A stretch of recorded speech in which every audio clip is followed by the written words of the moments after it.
Bonjour à vous tous, frères et sœurs. Je vous souhaite tous un joyeux sabbat. J'espère que votre semaine a été agréable et je profite de l'occasion pour vous apporter les salutations chaudes de vos frères en Trinidad.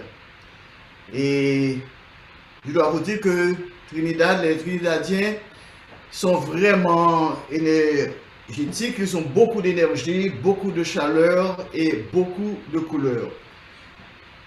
Et j'espère que vous aussi, vous avez passé une agréable fête, des pains sans levain,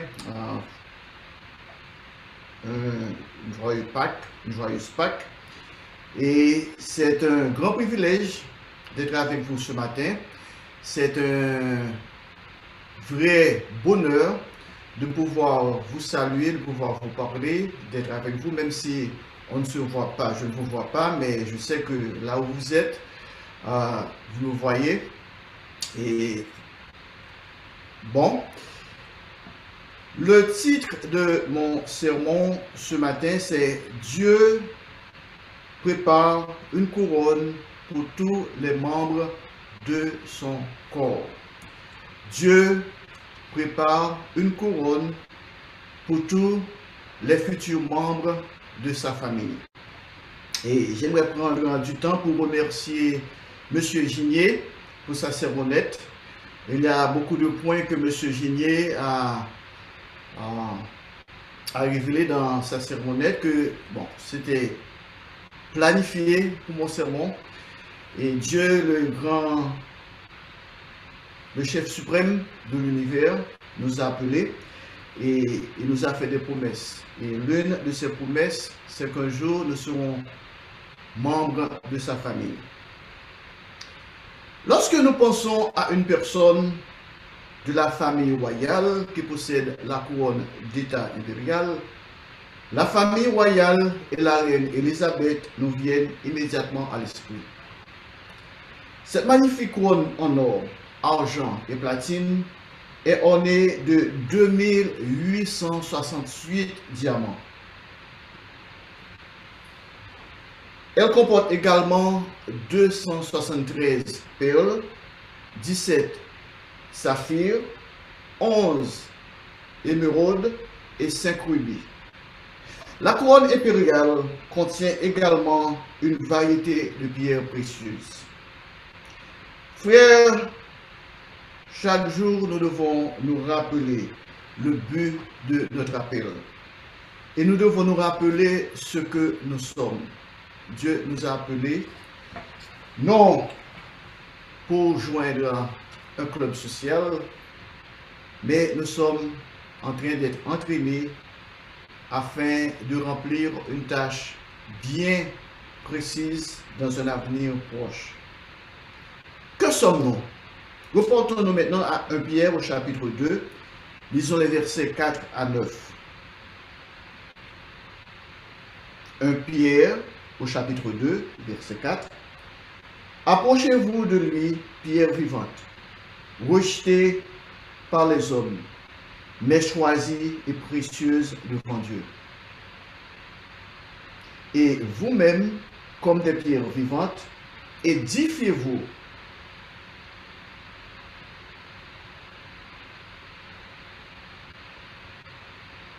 pour former une maison spirituelle,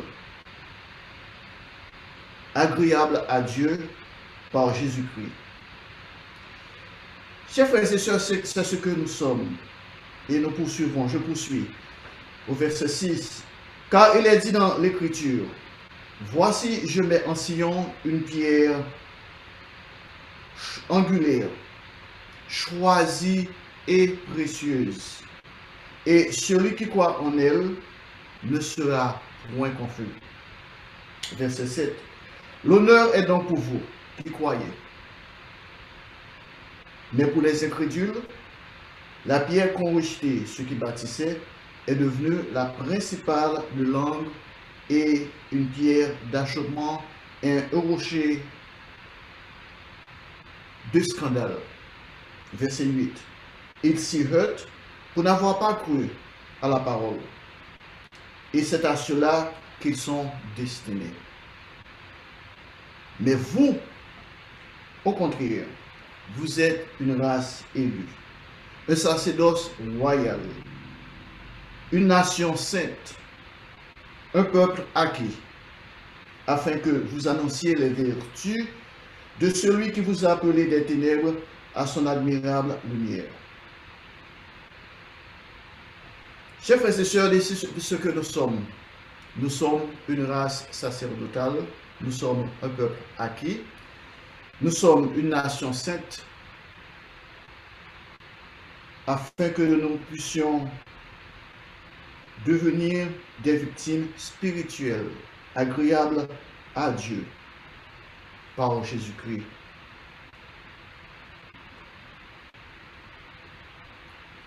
Chers frères et sœurs, c'est extrêmement important que nous gardions ces choses dans nos pensées, afin d'éliminer le péché de notre vie spirituelle. Il y a quelques semaines de cela, nous avions célébré la fête des pains sans levain. Mais la fête des pains sans levain qui symbolise de rejeter le péché dans notre vie, de nous débarrasser de l'orgueil. Ce n'est pas seulement pendant 7 jours, ça c'est quelque chose que nous devons pratiquer chaque jour de notre vie. C'est quelque chose que nous devons penser à chaque heure, à chaque minute, à chaque seconde de notre vie. Et nous devons le faire jusqu'à ce que le Christ revienne, ou bien c'est le moment pour nous de nous s'endormir. Parce que Dieu prépare une couronne pour tous les membres du corps de Christ. Chers frères et sœurs, alors que nous nous préparons à devenir membres de sa famille, ce que nous sommes maintenant, nous faisons face à des déboires, nous faisons face à des tribulations. Et parfois, c'est un peu difficile pour nous parce que nous sommes physiques, nous vivons dans un monde physique. Et tout autour de nous, nous avons le monde, nous avons notre vie, nos pressions charnelles. Mais nous devons penser à ce que nous sommes. Nous portons-nous maintenant à 1 Jean, au chapitre 3. Nous allons lire les versets 1 à 3. 1 Jean, chapitre 3, verset 1. Voyez quel amour le Père nous a témoigné pour que nous soyons appelés enfants de Dieu. Et ce que nous serons n'a pas encore été manifesté. Mais nous savons que lorsqu'il paraîtra, nous serons semblables à lui. Ici, il représente Jésus-Christ. Jésus-Christ qui est notre frère aîné. C'est lui qui a donné sa vie pour nous. Et nous devons façonner notre vie, notre caractère selon son modèle.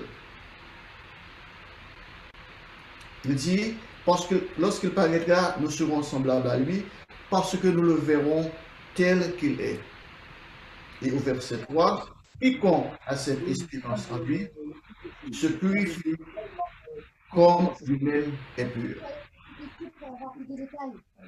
Chers frères et sœurs, c'est ce que nous sommes appelés. Nous sommes appelés pour devenir comme Jésus-Christ. Comme vous l'avez bien entendu dans la sermonnette, Dieu veut partager avec nous son univers. Le Christ, lorsqu'il apparaîtra, lorsqu'il reviendra, nous serons des co-héritiers avec lui. L'apôtre Jean a pris son temps pour nous dire que ce que nous sommes n'a pas encore été manifesté. Chers frères et sœurs, pensez-vous vraiment à ce que vous êtes? Je suis sûr que si quand vous sortez, vous êtes dans la rue, quand vous allez vaquer à vos affaires, vous ne pensez pas que vous êtes futur membre de la famille de Dieu. Que lorsque le jour viendra, vous serez comme lui Et si vous seriez, c'est comme si votre nom est Jean, quel que soit votre prénom, votre nom est Jean, vos enfants seront des gens. Tous vos enfants légitimes seront des gens. Ainsi que Dieu, notre Père Céleste, veut que nous soyons comme lui et nous porterons son nom.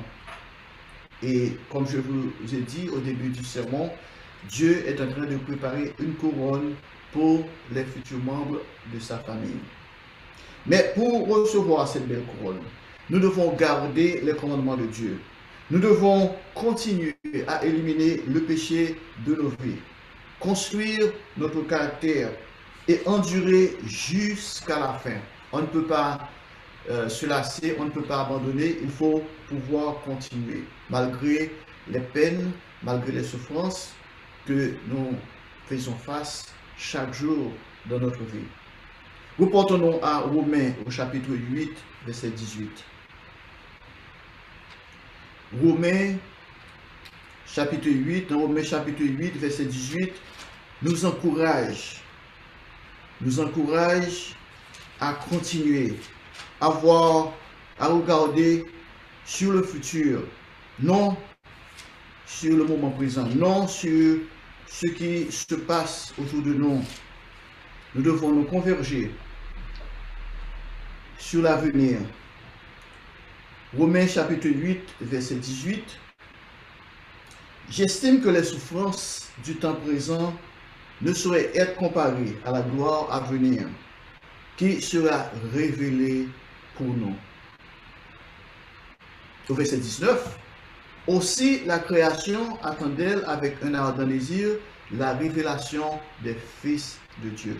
C'est vous, c'est moi qui sommes les futurs membres de la famille de Dieu. Si nous avons reçu notre appel avec joie, si nous nous sommes repentis de nos péchés, si après avoir reçu le don du Saint-Esprit, nous faisons de notre mieux pour garder une attitude positive, pour garder une attitude repentante, une attitude humble devant Dieu, à coup sûr, nous aurons une place avec Jésus-Christ. Et la création attend avec un ardent désir la révélation des fils de Dieu. C'est vous, c'est moi, comme je vous ai dit.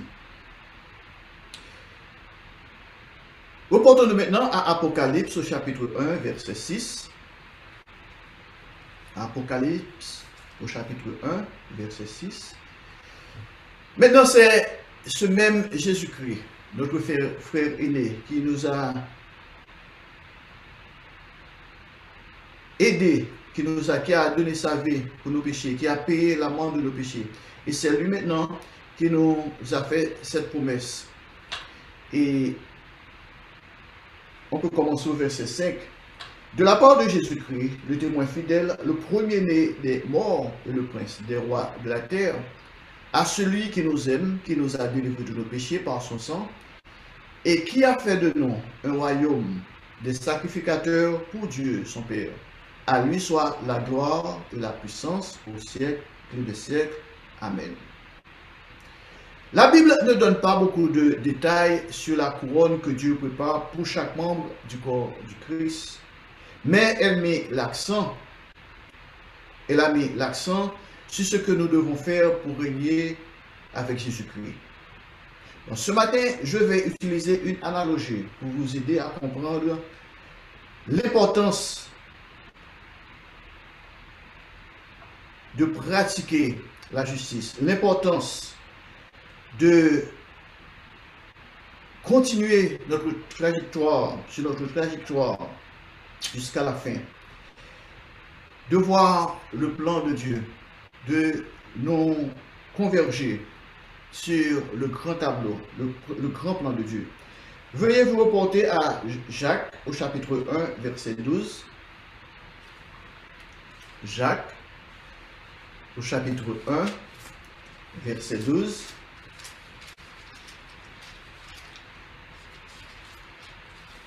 Je vais lire directement de la Bible. Jacques chapitre 1, verset 12. Heureux l'homme qui supporte patiemment la tentation,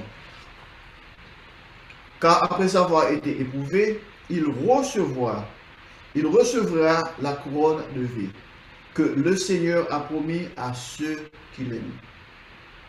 Heureux l'homme qui supporte la tentation, car après avoir été éprouvé, il recevra la couronne de vie que le Seigneur a promise à ceux qui l'aiment.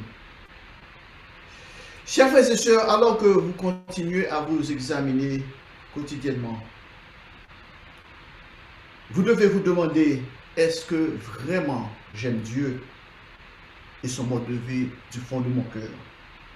Est-ce que je suis prêt à donner ma vie pour obéir au commandement de Dieu? Lorsque nous éliminons le péché de nos vies, nous montrons à Dieu combien nous aimons son mode de vie. Et comme tout offert, seuls les meilleurs diamants, perles, rubis, émeraudes et autres pierres précieuses sont utilisés pour construire la magnifique couronne de la reine d'Angleterre. Dieu a appelé les choses faibles et viles de ce monde. Et comme un maître bijoutier, il utilise le feu et la chaleur à travers des épreuves sévères pour modeler chacun de nous en quelque chose de grand, quelqu'un digne de recevoir une belle couronne, en construisant le caractère et en nous gardant purs, en examinant nos pensées, nos actions, nos désirs, nos attitudes, et en les contrôlant quotidiennement. Dieu fait référence au rubis. Il décrit le beau caractère de la femme vertueuse dans Proverbe 31. Veuillez vous reporter à Proverbe 31, chapitre 31, et lisons les versets 10. Proverbe chapitre 31, verset 10. Qui peut trouver une femme vertueuse? Car sa valeur est bien supérieure à celle des rubis. Mesdames, ceci ne s'applique pas seulement aux femmes mariées, mais aussi aux célibataires des congrégations, aux veuves et même aux femmes fiancées. Et chers frères, il n'y a pas de double standard en ce qui concerne Dieu. Les hommes aussi doivent rester vertueux. Vous savez, dans notre société, la femme qui tombe enceinte au mariage, lors du mariage, est considérée comme une femme libre. Elle doit porter le poids de la honte. On ne parle pas beaucoup de l'homme qui a joué un rôle dans cette situation. Spirituellement parlant, l'homme est le dirigeant. Il est le leader. Il doit avoir la force de caractère de dire non. Nous n'allons pas offenser Dieu. Nous allons attendre et faire les choses à la manière de Dieu. Ce qui devrait être une situation joyeuse et heureuse peut rendre les deux individus malheureux à long terme. J'ai découvert lors des recherches que cela pouvait être l'une des raisons de mariage malheureux, menant au divorce plus tard. Dans sa tentative de cacher son erreur, la femme peut secrètement s'éclipser et avoir un avortement. Les deux personnes concernées peuvent avoir à faire face à des maladies sexuelles, sexuellement transmissibles, qui peuvent finalement conduire à la mort par le biais du cancer, du sida ou du virus de l'herpès. Extrêmement douloureux et incurable. J'ai vu tout cela en travaillant dans la salle d'urgence. Frère, vous ne voulez pas transporter ces problèmes inutiles dans votre mariage. Reportons-nous maintenant à Proverbe chapitre 12. Proverbe au chapitre 12, lisons le verset 4. Proverbe chapitre 12, verset 4.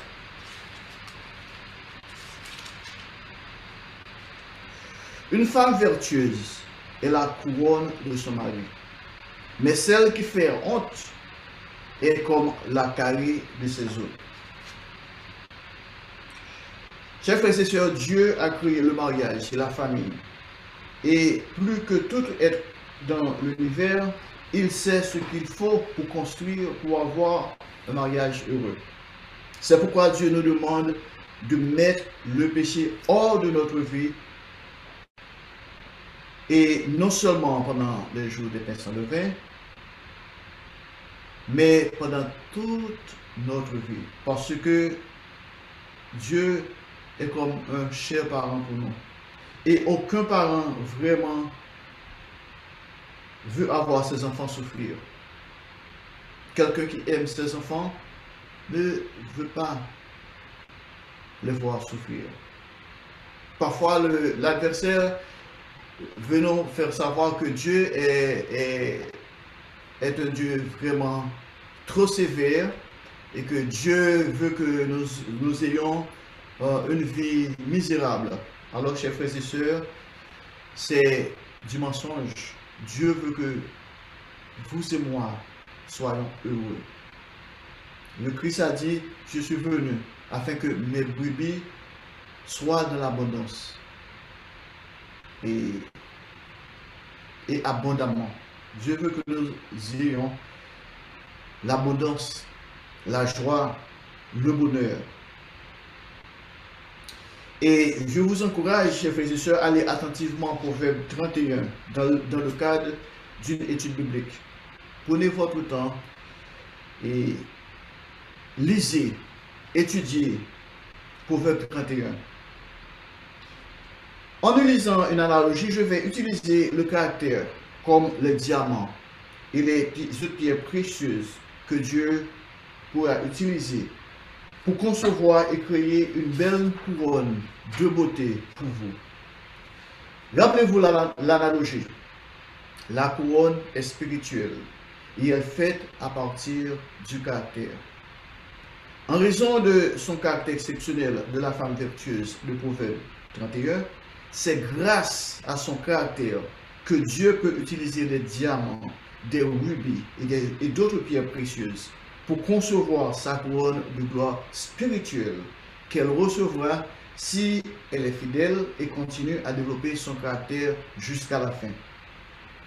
Le péché peut faire que les beaux diamants et les autres pierres précieuses s'abîment, s'émoussent et peuvent facilement se briser et se perdre. Tout homme aimerait avoir une belle épouse, comme celle que l'on trouve dans Proverbe 31.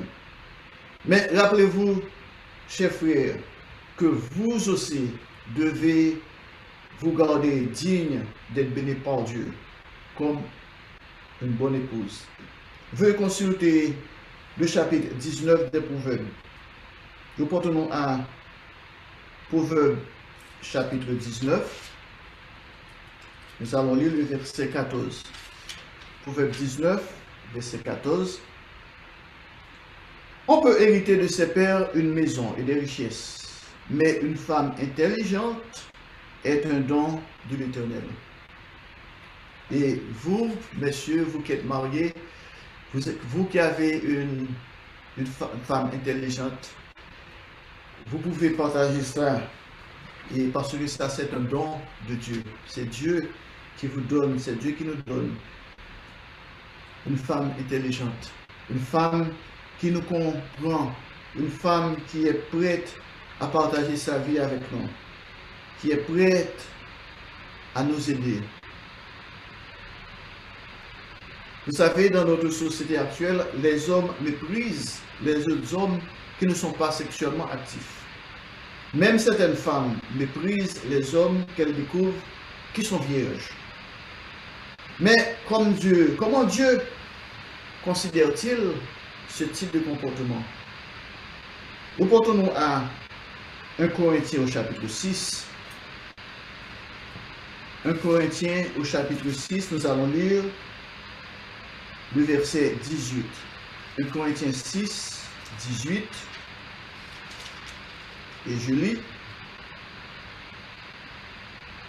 Fuyez la débauche. Quelque autre péché que l'homme commette, ce péché est hors du corps. Mais celui qui se livre à la débauche pêche contre son propre corps. Et un peu plus loin, au verset 19, l'apôtre Paul dit ici, ne savez-vous pas que votre corps est le temple du Saint-Esprit qui est en vous, que vous avez reçu de Dieu et que vous n'appartenez point à vous-même. Au verset 20, car vous avez été rachetés à un grand prix. Reportons maintenant à 1 Thessaloniciens au chapitre 4. 1 Thessaloniciens chapitre 4. Nous allons lire les versets 3 à 5. 1 Thessaloniciens chapitre 4, oui, verset 3. Ce que Dieu veut, c'est votre sanctification. C'est que vous vous absteniez de la débauche. Verset 4. C'est que chacun de vous sache posséder son corps dans la sainteté et l'honnêteté. Verset 5. Sans vous livrer à une convoitise passionnée comme font les païens qui ne connaissent pas Dieu. Chers frères et sœurs, c'est la volonté de Dieu que nous nous abstenions de toute immoralité sexuelle, que nous savons comment posséder notre corps, qui est une vase, la vase de Dieu, dans la sanctification et l'honneur. Rappelez-vous l'engagement que vous avez pris lors de votre baptême d'utiliser le Saint-Esprit de Dieu, alors que vous vous efforcez d'éliminer le péché dans vos vies. Un homme qui n'est pas sexuellement actif peut être considéré comme étant faible selon les normes de ce monde. Mais croyez-moi, Jésus-Christ n'avait rien de faible en lui.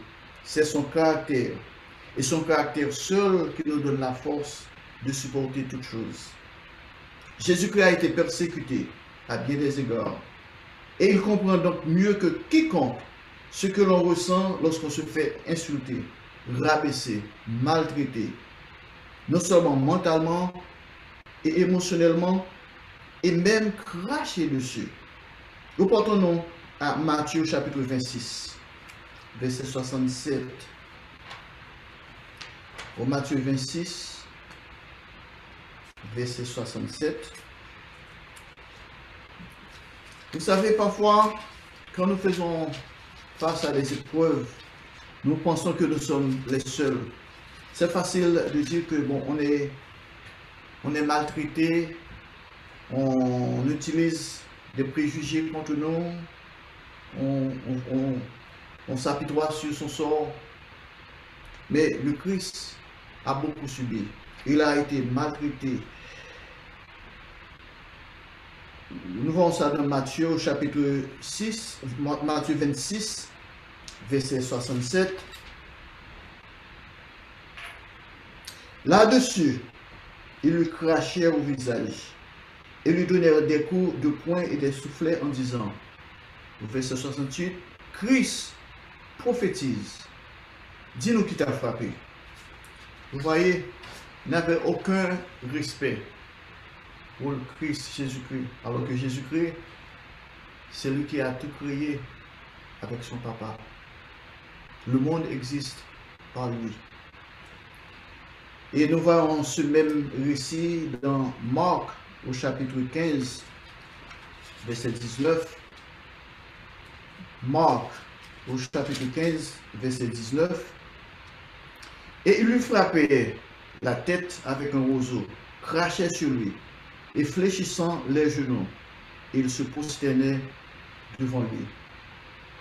Il se moquait de Christ. Aucun homme dans l'univers entier n'aurait pu endurer ce que Jésus-Christ a traversé. Alors que nous devons continuer à mûrir et à grandir spirituellement.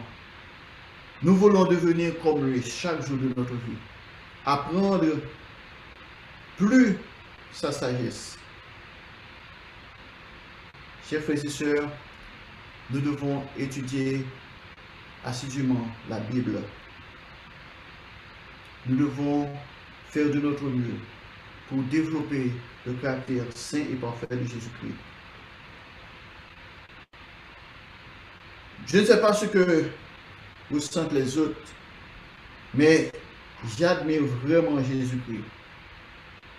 Je l'admire et je veux lui ressembler davantage. Veuillez vous reporter à Éphésiens au chapitre 2, verset 10. Dans Éphésiens au chapitre 2, verset 10.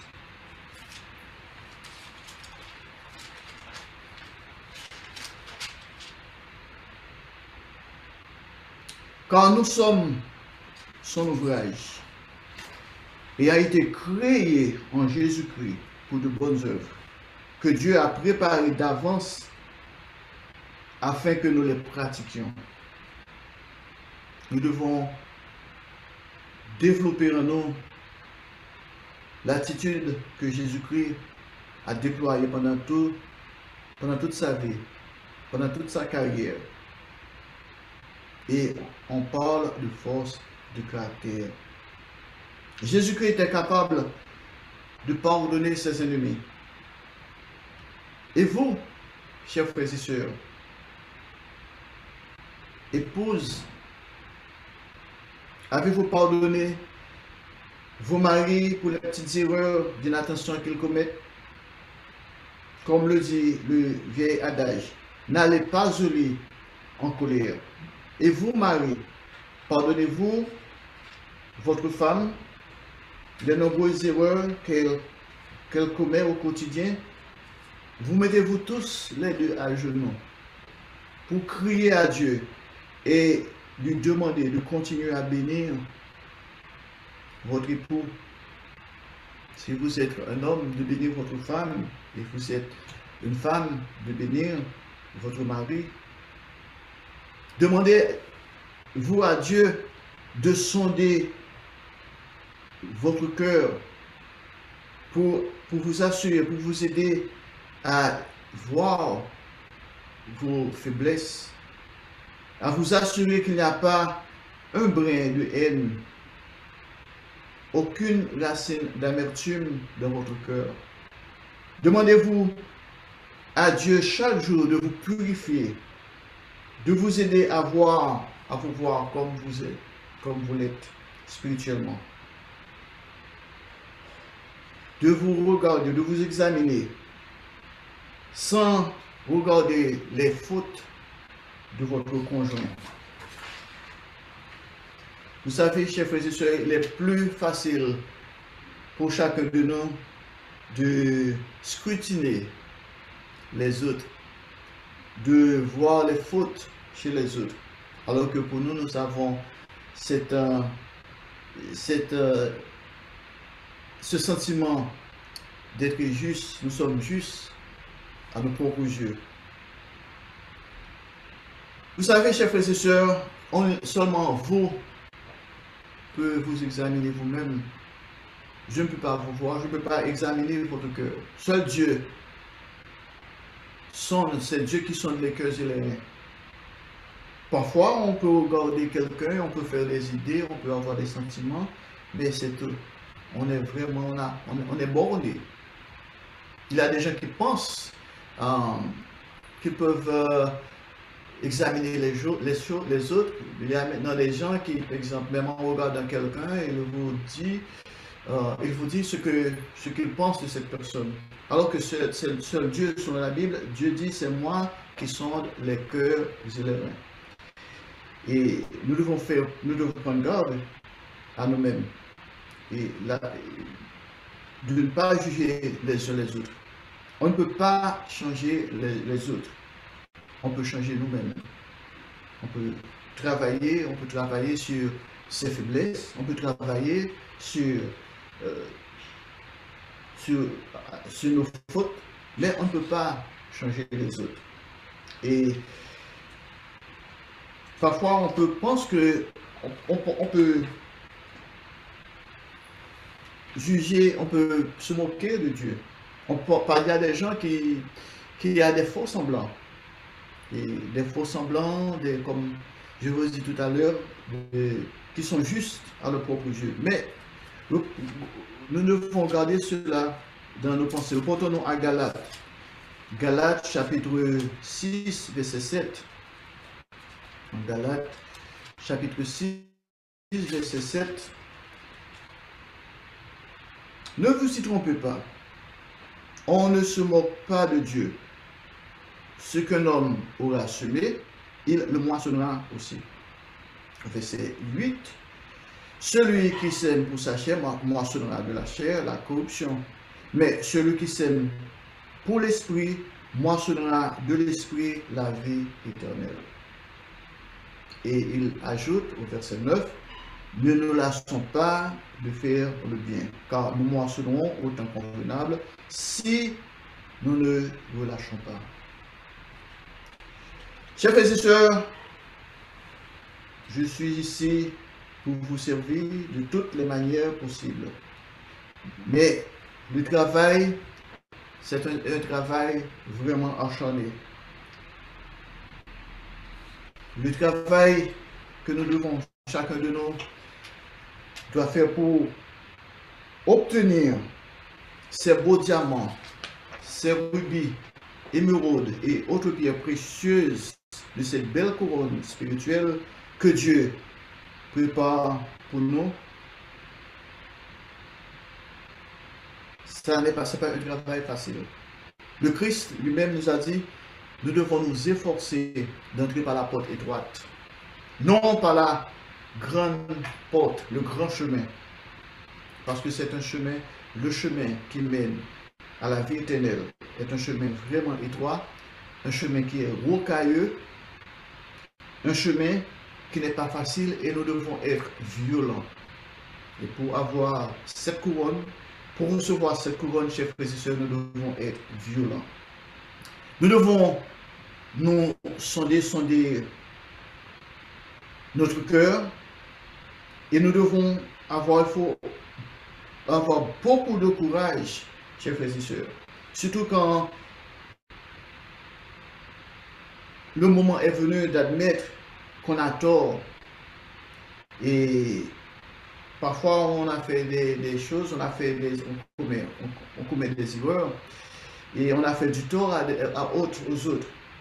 Mais nous devons avoir du courage pour nous demander de nous pardonner, pour demander le pardon. Et nous devons faire de notre mieux de ne pas être orgueilleux. Le Christ nous a donné un exemple. Si avant de présenter notre frère, si nous savons que notre frère a quelque chose contre nous, nous devons laisser notre frère et aller nous réconcilier avec notre frère. Il ne nous dit pas que nous devons demander à notre frère de venir de s'excuser, mais c'est à nous, comme l'apôtre Paul l'a dit, autant que cela dépend de nous. Soyez en paix avec tout le monde. Jésus-Christ a donné l'exemple. Et comme je l'ai mentionné plus tôt dans le sermon, Jésus-Christ n'avait rien de faible. La plupart des gens dans le monde ont du mal à pardonner aux autres, surtout après avoir été faussement accusés. Et le problème existe aussi ici. Et dans l'Église,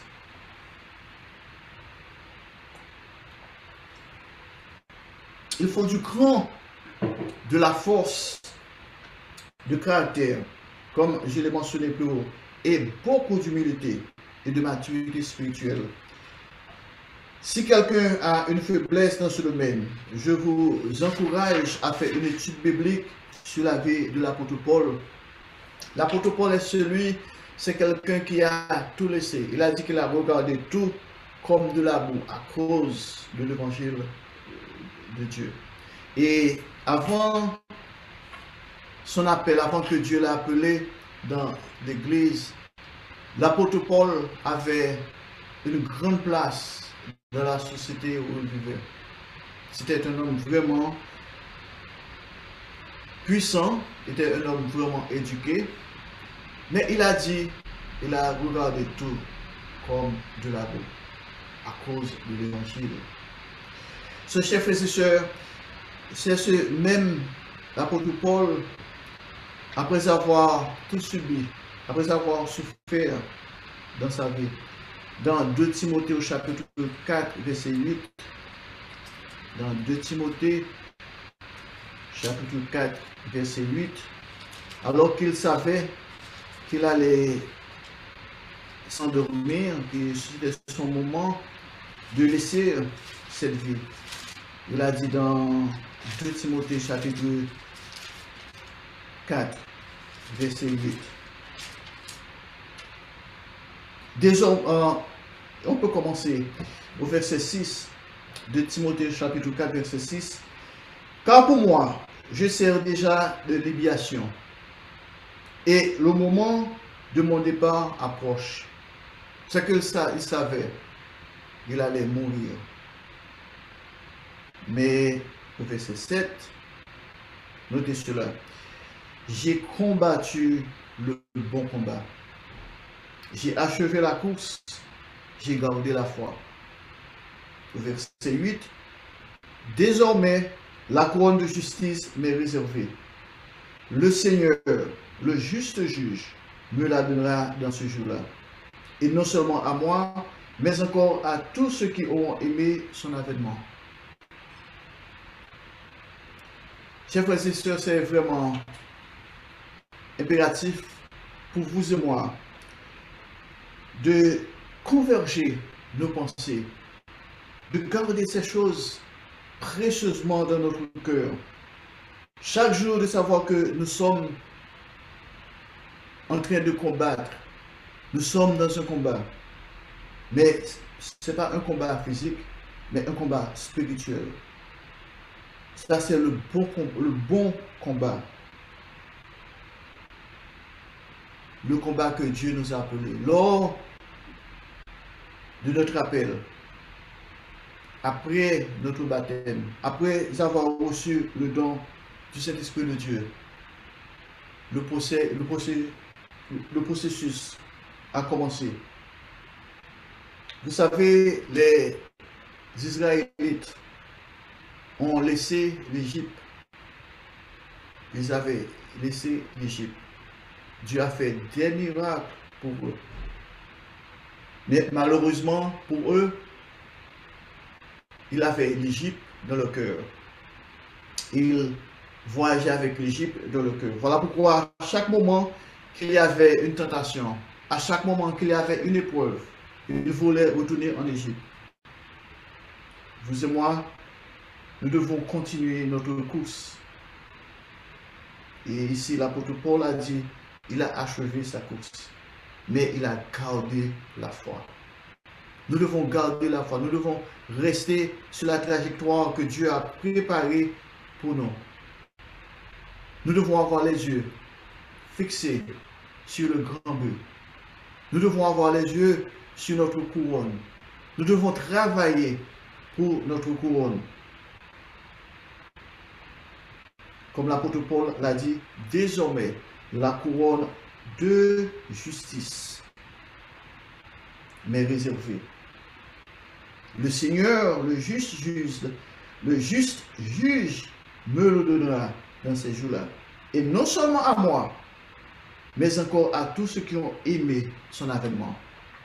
À tous nos frères et sœurs, à tous les membres du corps du Christ, à tous les futurs membres de la famille divine. Oui, Dieu donnera une couronne. Chers frères et sœurs, je suis certain que cette couronne spirituelle sera donnée à Joseph. Vous vous rappelez la vie de Joseph. Joseph est un homme qui a beaucoup souffert. Il a beaucoup subi. mais il a resté fidèle, il était resté fidèle à Dieu.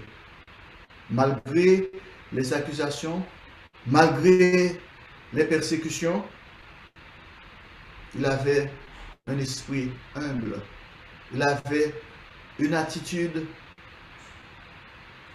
obéissante à Dieu. Et je suis certain que la couronne spirituelle de Joseph comportera de nombreuses pierres précieuses, pleines de diamants, de rubis et d'émeraudes, parce que Joseph a beaucoup souffert de la part de ses propres frères à cause de la jalousie, de l'amertume qu'il ressentait à l'égard du manteau multicolore que lui avait donné son père. Ses frères l'ont jeté dans une fosse, préparant sa mort. Reportons-nous à Genèse au chapitre 37. Lisons l'histoire, un peu l'histoire de Joseph.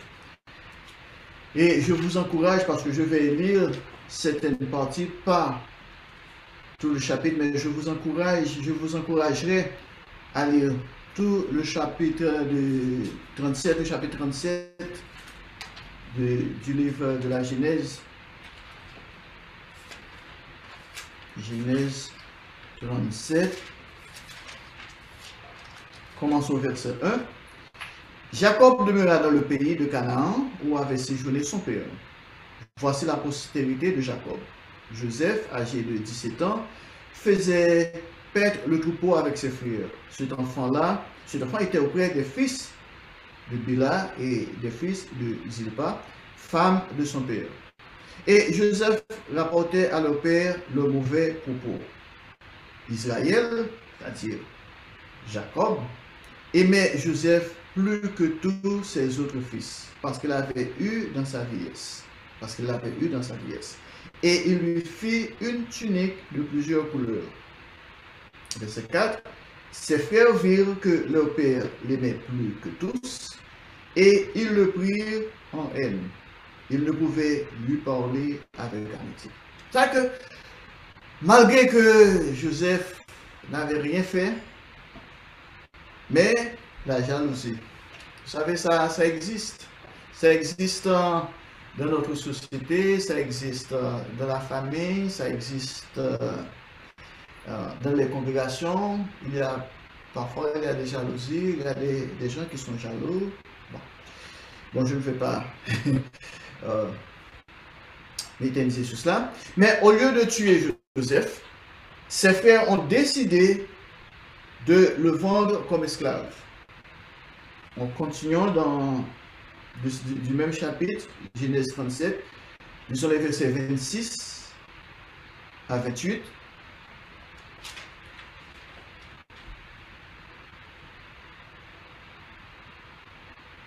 On peut commencer vraiment, verset 26. Alors Judas dit à ses frères, que gagnerons-nous à tuer notre frère et à cacher son sang?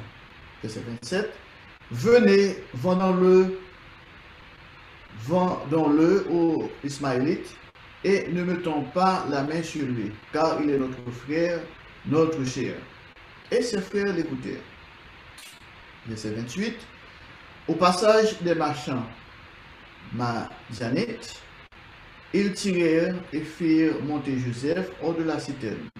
Et ils le vendirent pour 20 cycles d'argent aux Ismaélites qui l'emmenèrent en Égypte. Ainsi, Joseph a été vendu par ses frères. Et si vous lisez tout le chapitre, vous saurez toute l'histoire. Dieu a béni Joseph. Et plus tard, il a été mis dans une position où il aurait pu se venger de ses frères. Mais il leur a pardonné. Voyez, et nous portons maintenant à Genèse au chapitre 50. Genèse, chapitre 50. Nous allons lire les versets 15 à 21. Genèse, chapitre 50, au verset 15. Quand les frères de Joseph virent que leur père était mort, ils dirent, si Joseph nous prenait en haine et nous rendait tout le mal que nous lui avons fait. Et ils firent dire à Joseph, ton père a donné ce tort avant de mourir. Vous parlerez ainsi à Joseph. Oh, pardonne le crime de tes frères, leur péché, car ils t'ont fait du mal. Pardonne maintenant le péché des serviteurs du Dieu de ton père. Joseph pleura en entendant ces paroles. Verset 18. Ses frères vinrent eux-mêmes se prosterner devant lui et dirent, nous sommes tes serviteurs. Joseph leur dit, soyez sans crainte, car suis-je à la place de Dieu? Chers frères et sœurs, c'est une question que vous et moi devons nous poser chaque jour avant de réagir, avant de faire quoi que ce soit.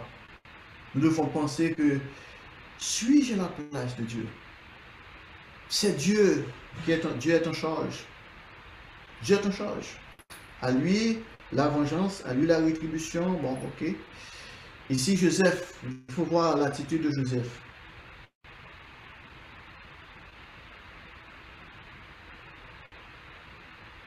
Joseph leur dit, vous aviez médité de me faire du mal. Dieu l'a changé en bien pour accomplir ce qui arrive aujourd'hui, pour sauver la vie à un peuple nouveau. Soyez donc sans crainte. Je vous entretiendrai, vous et vos enfants, et il les consola en parlant à leur cœur. Vous savez, chers frères et sœurs, parfois il y a des choses qui se passent autour de nous que nous ne comprenons pas. Et la chose la plus aisée de faire, c'est de dire à Dieu, non ma volonté, non pas ma volonté, mais la tienne.